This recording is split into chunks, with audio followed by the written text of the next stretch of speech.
বাবাকে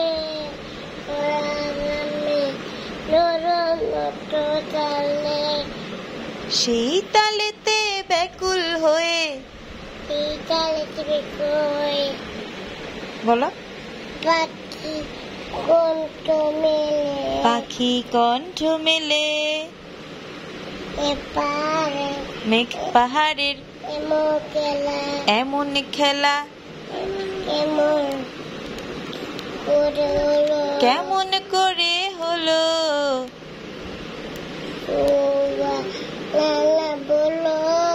সুবহানাল্লাহ বলো রে অবাক হয়ে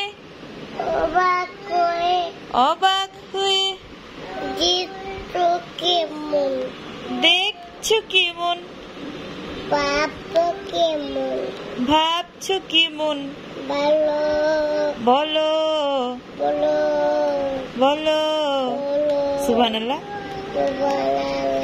সুবহানাল্লাহ বলো রে মন সুবহানাল্লাহ বলো।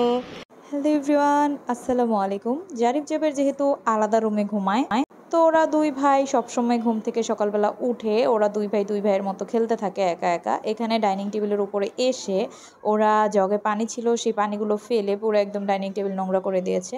তো আজকে পান্তা ভাত খাবো। গত রাতে ভাতে আমি পানি দিয়ে রেখেছিলাম। সকালবেলা দেশি মুরগির 2টা ডিম ভাজলাম, পুঁটি মাছ ভাজলাম। আর এখানে সেরেলাক রান্না করছি আমি তাল মিস্ত্রি দিয়ে। পানিতে আমি সেরেলাক গুলিয়ে নিয়েছি। গুলিয়ে নেওয়ার পর চুলার উপরে দিয়ে অনবরত নাড়তে থাকবো।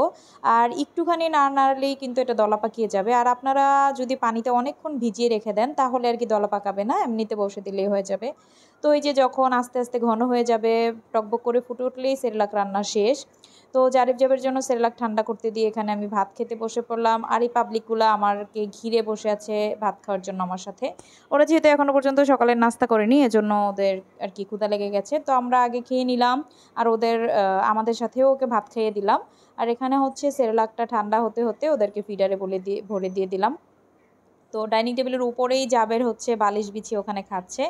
তো আজকে জারিফ জাবেরের জন্য তরকারিটা কষিয়ে রান্না করব। আমি কিন্তু ওদের তরকারিটা 3 ভাবে রান্না করি। একদম ঝোল দিয়ে বসিয়ে দেই, তারপর হচ্ছে কষিয়ে রান্না করি। আর আমরা যেভাবে তরকারি রান্না করি, মানে পেঁয়াজ আগে দিয়ে এরকম করে কষাই, হলুদ মরিচ দিয়ে ওরকম করে রান্না করি। তো হলুদ দিলাম, ধনিয়া গুঁড়ো দিলাম, মাংসের মশলা দিলাম, লবণ দিলাম, তারপরে একটু তেল দিয়ে দিলাম। এখন সামান্য একটু পানি দিব, এভাবে রান্না করি আর কি। তো এটা কষানোর জন্য দিয়ে দিব সুন্দর মতো। এটা আস্তে আস্তে পানিটা শুকিয়ে যাবে আর হলুদ মরিচটা সব কিছুতে ঢুকে যাবে। আমি ওদের তরকারিতে কাঁচামরিচ দিই, 2টা আস্ত কাঁচামরিচ, মানে ফালি করে দিই না। এবং ওরা আমাদের থেকেও, আমরা যখন খাই তখন কিন্তু আমাদের থেকেও ভাত খেতে পারে, ঝাল ভাতও ওরা খেতে পারে। তো সব কিছুতেই ওরা অভ্যস্ত আছে আলহামদুলিল্লাহ। তো ওদের জন্য আলাদা যে তরকারিটা রান্না করি, এই তরকারিটা দিয়ে ওরা আবার একটু মজা করে বেশি ভাত খায়, আর আমাদের সাথে খেলে একটু কম ভাত খায়। তো এই জন্য ওদের জন্য আলাদাই আমি রান্না করি। আর এখানে আমি হচ্ছে মাছের মাথা দিয়ে মুগ ডাল দিয়ে রান্না করব। এটা হচ্ছে 3.5 কেজি ওজনের একটা রুই মাছ। তো আমার শ্বশুর এসে জারিফকে এখানে সোফার ভিতরে ঘুমানিয়ে দিয়ে গেছে। জারিফের আবার একটু হালকা জ্বর শরীরে। তো আমি তাকে ওষুধ খাওয়াইনি। আর বাচ্চাদের জ্বর হলে সাথে সাথে ওষুধ খাওয়ানো ঠিক না। আগে দেখতে হয় 20-25 ঘন্টা 24 ঘন্টা দেখতে হয় যে ওদের জ্বরটা কি ওদের শরীর থেকেই কি চলে যায়, রোগ প্রতিরোধ ক্ষমতার কারণেই চলে যায়, নাকি ওইটা আরও থাকে। তো তারপরে ওষুধ খাওয়ানো উচিত। এমনিতে অনেক হয় যে জ্বর আসলে বাচ্চাদের শরীরটা যে গরম হয়, এটা হচ্ছে তাদের শরীরে যে অন্যান্য রোগগুলো অ্যাট্রাক্ট করে সেগুলোকে ওরা ওই শরীরের তাপমাত্রাটা দূর করে দেয়। শরীর মাঝে মধ্যে জ্বর আসাটাও কিন্তু বাচ্চাদের জন্য ভালো। যদি সেটা 3-4 দিনের জন্য থাকে সেটা বুঝতে হবে যে অন্য জ্বর, তাহলে ওষুধ খাওয়াতে হবে, বা 1 দিনের বেশি থাকে। তো আমি জারিফকে ওষুধ খাওয়াইনি, দেখি ওর জ্বরটা কমে কিনা। এখানে আমি ওদের তরকারিটা রান্না করে ফেলেছি। আর এখানে হচ্ছে মুগ ডালের জন্য আমি আদা বাটা জিরে বাটা দিয়ে একটু কষিয়ে নিলাম, ভেজে নিলাম। তারপরে হলুদের গুঁড়ো, মরিচের গুঁড়ো, ধনিয়া গুঁড়ো আর একটু মাংসের মশলা দিলাম স্মেল হওয়ার জন্য। তারপরে মুগ ডালটা সেদ্ধ হলে ঝোল দিয়ে দিলাম বেশি করে। এখন আস্তে আস্তে এটা হতে থাকবে, রান্নাটা এখানেই শেষ করে দিব, মানে পরে চুলাটা জাল নিভিয়ে দিয়ে আমি কাঁচামরিচ দিয়ে চলে গেলাম। এখন জারিফ জাবিরকে গোসল করিয়ে ওদেরকে ভাত খাইয়ে দিলাম। ভাত খাইয়ে ওদেরকে বললাম যে চলো বালিশ নিয়ে তোমরা ঘুমাবে। তো ওরা এই যে এই রুমে এসে ঘুমিয়ে পড়বে। এই রুমটা আমার একটা স্টোর রুমে পরিণত হয়েছে। খাটের নিচে দেখুন সব কার্টুনে তালমিস্ত্রি বলে, সেরেলাক 5-6টা বলে। আর এখানে সেরেলাকের যত ইনগ্রিডিয়েন্টসের ছিল, সেরেলাকের যত আইটেম, পার্সেলের যত আইটেম, প্যাকেট থেকে শুরু করে স্কচ টিপ সব কিছুই এই রুমে আমার রাখা হয়। তো তো এখানে ওরা সুন্দর করে শুয়ে পড়লো। আর এই রুমটা একটু ঠান্ডা বেশি থাকে, এজন্য দিনের বেলা ওদেরকে এই রুমে ঘুমানায়, আর রাতের বেলা হচ্ছে ওই পাশে। এই যে দেখুন, ওদেরকে বলেছি তোমরা ঘুমাও, ঘুমাতে বলে আমি চলে গেছি রান্না শেষ করতে। আমি শাওয়ার নিলাম, এসে দেখি ওরা সুন্দর ঘুমিয়ে গেছে। তো জারিফ একটু আগে ঘুম থেকে উঠে গেছে, মাশাল্লাহ ওর জ্বরটাও চলে গেছে। বললাম না, বাচ্চাদের শরীরে রোগ প্রতিরোধ ক্ষমতাটা কেমন সেটা জ্বর আসলে আপনারা বুঝতে পারবেন। জ্বরটা যদি এমনিতে আপনি কেটে যায় তাহলে বুঝবেন যে না, ওদের শরীরে রোগ প্রতিরোধ ক্ষমতা আলহামদুলিল্লাহ ভালো। তো এখানে আজকে সেরেলাকের অর্ডার ছিল 6.5 কেজি, আর একটা ছিল তাল মিস্ত্রির। তো এই সেরেলাক পার্সেলগুলো দিয়ে দেওয়ার পর, পার্সেলগুলো নিয়ে যাওয়ার পর আরও 5 কেজির অর্ডার এসেছে। তারপরে আমি খুলে দেখলাম যে না, বালতিতে পার্সেল নেই, নিয়ে গেছে, এজন্য আর সেগুলো কালকে দিতে পারিনি, সেগুলোকে আবার আজকে দিয়ে দিব।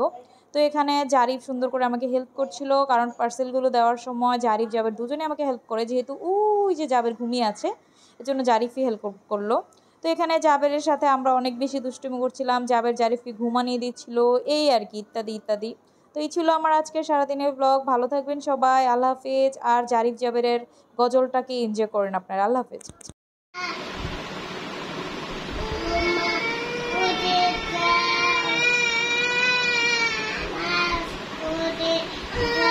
সবুজ গাছে কচি ডগায় বলো,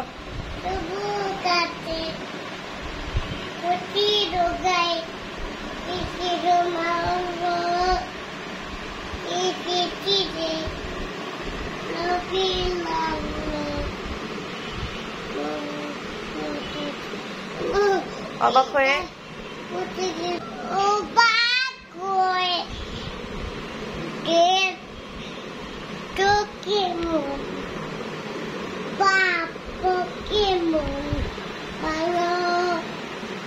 সুবহানাল্লাহ বলো রে মন,